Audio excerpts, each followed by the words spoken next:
All right, the other big hearing today in Washington focusing on AI, and Deirdre Boza is following that one for us. Hi, Deirdre. Hey, Tyler. Well, this time around, we've seen many tech hearings over the years. This felt way less combative and a lot more collaborative.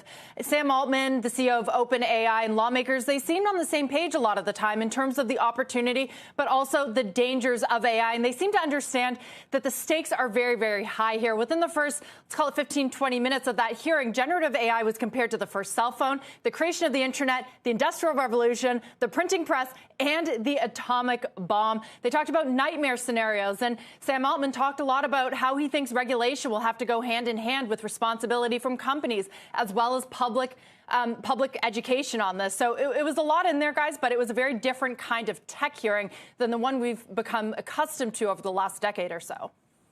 It was more sort of fact-finding and learning than accusatory, right?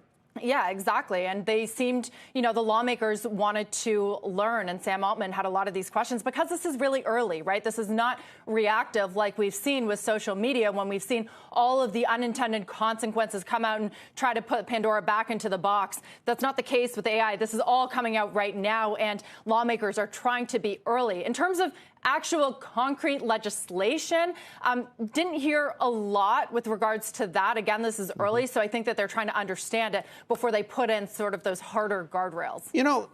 Let's go back a couple of years ago when people were saying about blockchain, that it was going to be bigger than the internet. It was going to make all of these revolutionary, and maybe it has, maybe it will, I don't know.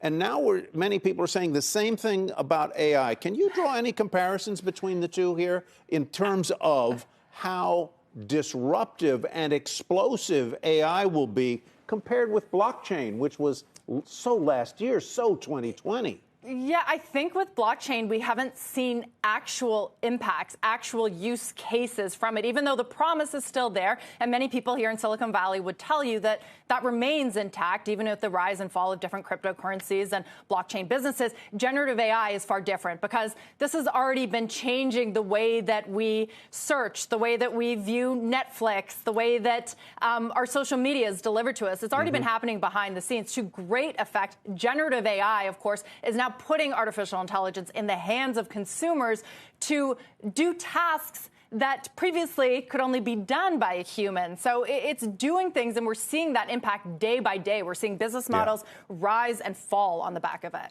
which is different than blockchain. Absolutely. Gotcha. Deirdre, thanks.